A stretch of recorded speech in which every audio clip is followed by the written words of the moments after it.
कुछ देशों को एक 50-55 देश है उसमें इनको ई वीज़ा दिया जाए, जिसमें कि इंडिया का भी नाम था। इंडियंस को वहाँ से रशिया की किसी भी एयरपोर्ट से डिपोर्ट करने का जो परसेंटेज है वो बहुत ज़्यादा है। मॉस्को में 3 एयरपोर्ट है, उसमें से ये एयरपोर्ट है वनुकोव नाम का। लिटरली मैं आपको बोलता हूँ, इतना स्मूथ मेरा इमिग्रेशन इसके पहले कहीं भी नहीं हुआ। अगर आप इंटरनेट पे सर्च करेंगे तो रशियन रूबल जो है वो इंडियन रुपीस से सस्ता दिखाता है। इसको आप जितने दिन भी रशिया में है जान से ज़्यादा संभाल के रखना बॉस। कहीं पे गुम कर दिया तो बहुत प्रॉब्लम में आ जाएंगे आप।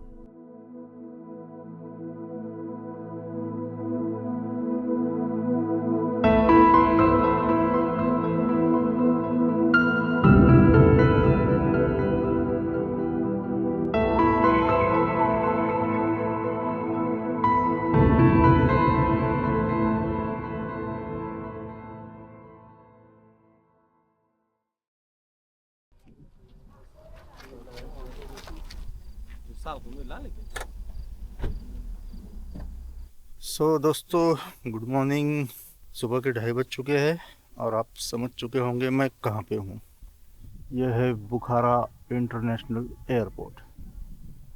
गिने चुने 10-20 लोग दिख रहे हैं यहाँ पे मुझे।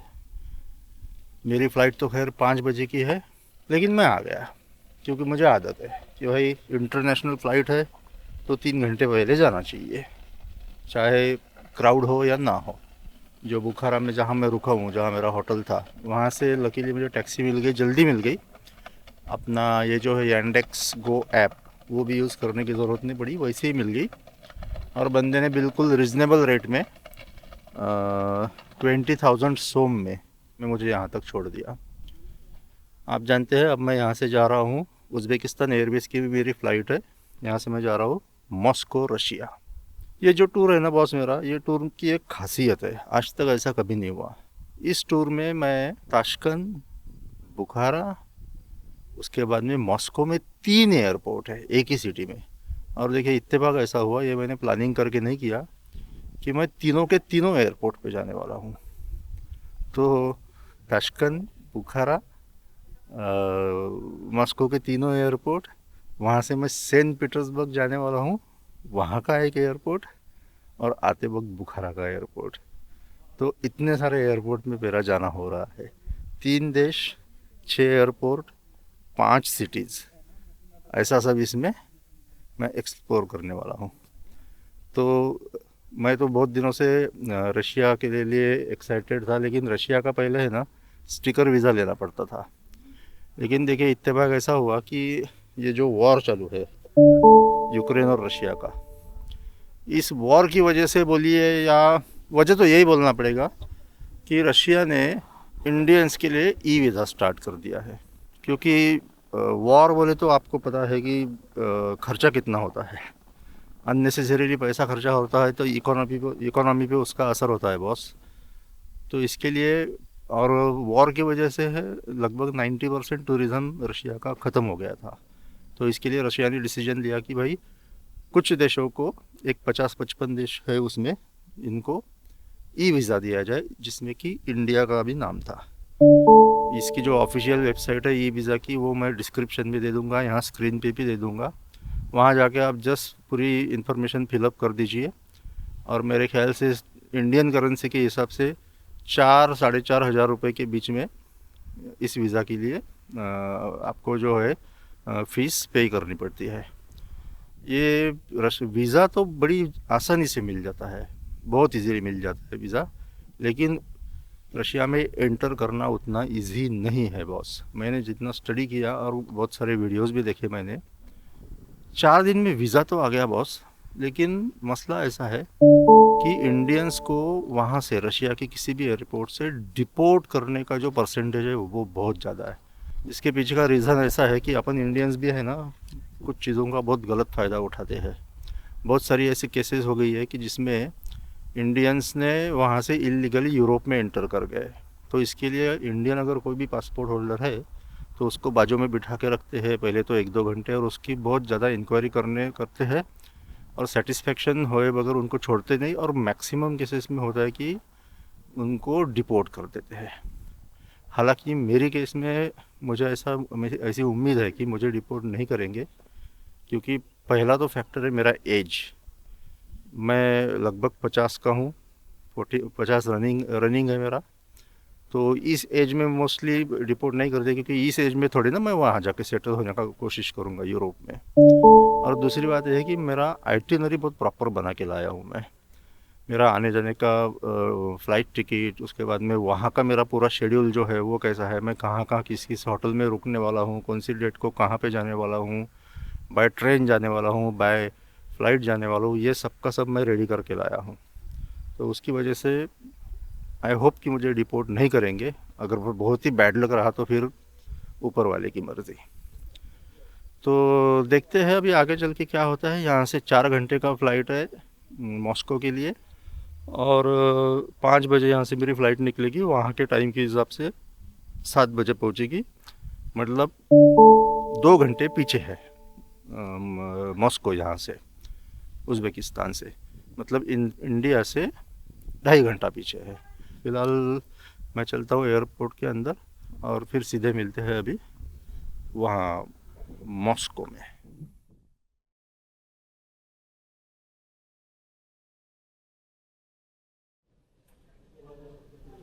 So guys, good morning, very good morning. आखिरकार मैं पहुंच चुका हूं मॉस्को, रशिया। जैसा कि मैंने वहां से बुखारेस्ट से निकलते वक्त आपको बताया कि मॉस्को में 3 एयरपोर्ट है, उसमें से एयरपोर्ट है वनुकोवो नाम का। तो बुखारेस्ट से जो मेरी फ़्लाइट है वो यहाँ पे आई है वनुकोवो में। अभी यहाँ सुबह के 8:15 बजे है रशिया टाइम के हिसाब से, मॉस्को टाइम के हिसाब से। रशिया में तो 7 टाइम जोन है, मॉस्को टाइम के हिसाब से सुबह के 8:15 बजे है।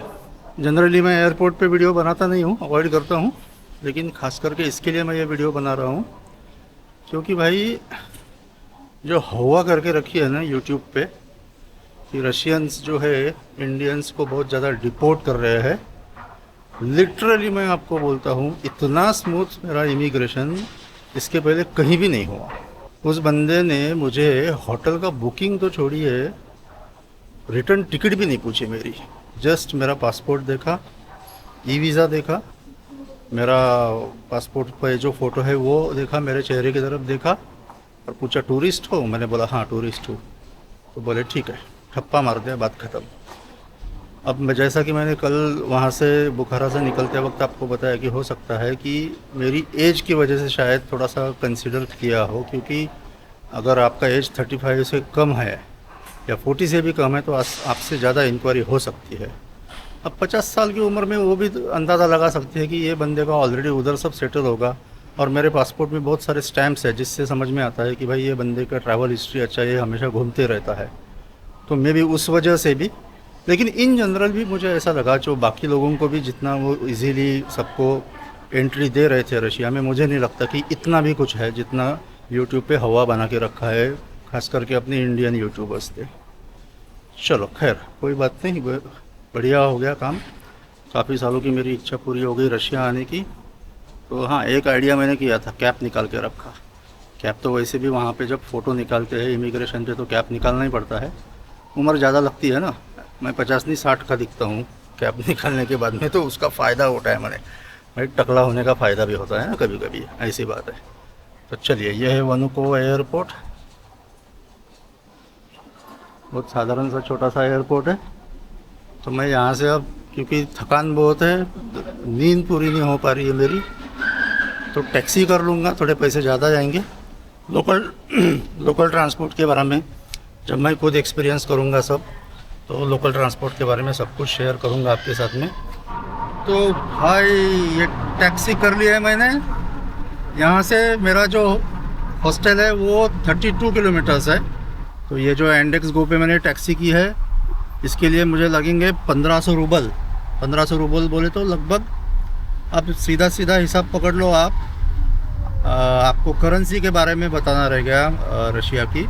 अगर आप इंटरनेट पे सर्च करेंगे तो रशियन रूबल जो है वो इंडियन रुपीस से सस्ता दिखाता है, 95 के करीब दिखाता है। मतलब 95 इंडियन रुपीज़ में 100 रूबल आ जाएंगे, ऐसा दिखाता है।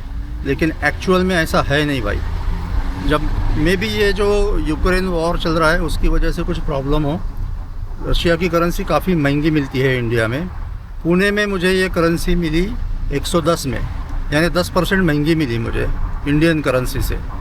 तो अभी आप पकड़ लो 1500 रूबल मुझे इस टैक्सी के लग रहे हैं, तो 1500 प्लस 10% मतलब 1650 रुपये मुझे लग रहे हैं। लेकिन ये मुझे डायरेक्टली हॉस्टल तक छोड़ देगा। और मैंने सिम भी ले लिया है, मेगाफोन करके एक कंपनी है, 15 दिन का उसका वैलिडिटी है, जो कि मुझे मिला 600 रूबल में, यानी इंडिया के हिसाब से 660 रुपये में, जिसमें मुझे 20 GB डेटा मिलेगा। और ये mister what's your name? My name is Akhrullah. अखरुल्लाह। Akhrullah, yeah. अखरुल्लाह। Akhrullah. अखरुल्लाह। Yeah. Oh my God, it's so difficult to pronounce. इनका नाम है अखरुल्लाह। ऐसा अखरुल्लाह। Yeah. अखरुल्लाह। What's your name? My name is Sachin. Sachin? Yeah, my name is Sachin, only Sachin. Sachin. Yeah.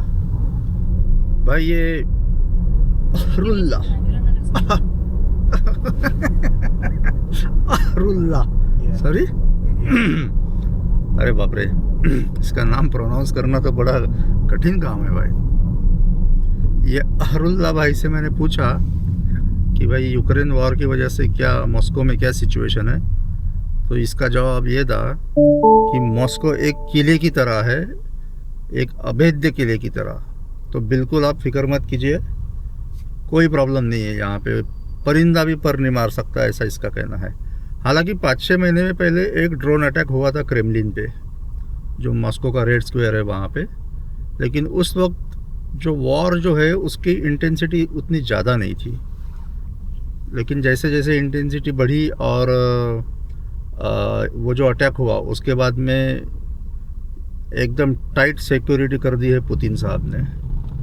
तो इसका कहना है कि बिल्कुल आप बिंदास कहीं भी घूमो, कुछ नहीं होने वाला। चलो अच्छी बात है। एक बहुत इम्पोर्टेंट बात बताता हूँ बॉस मैं आपको। जब मेरे पासपोर्ट पे मेरा ई-वीज़ा देखने के बाद में बंदे ने जो स्टैंप लगाया और उसके बाद में मुझे ये दिया है माइग्रेशन कार्ड, ये वाला। इसको आप जितने दिन भी रशिया में हैं जान से ज़्यादा संभाल के रखना बॉस। कहीं पे गुम कर दिया तो बहुत प्रॉब्लम में आ जाएंगे आप। इसके सिवा आपको कोई होटल वाला हॉस्टल वाला वहाँ पे एंट्री भी नहीं देगा, तो इसको जान से भी ज़्यादा संभाल के रखना।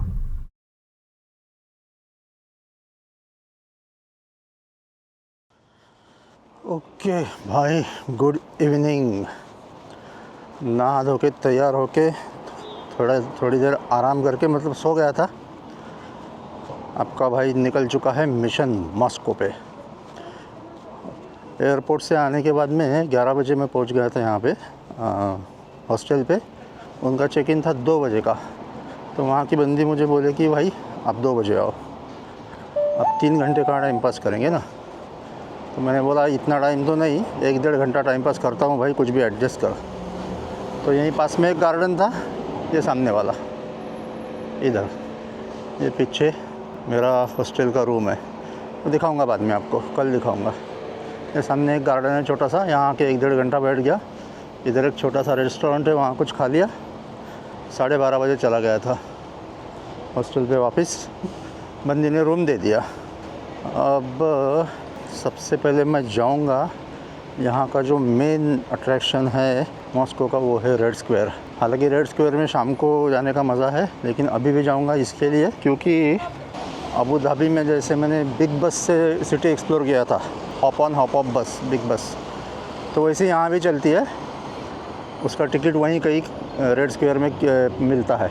तो सबसे पहले मैं उसका टिकट करूँगा कल का। एक बार वो बिग बस लेके सिटी एक्सप्लोर किया तो अंदाज़ा आ जाएगा कि क्या अच्छा है और क्या क्या फिर से देखना है, क्या बाहर से देखना है, क्या अंदर से देखना है। तो सबसे पहले वो टिकट करूँगा और उसके बाद में देखते हैं बाकी का क्या प्लान बनता है। तो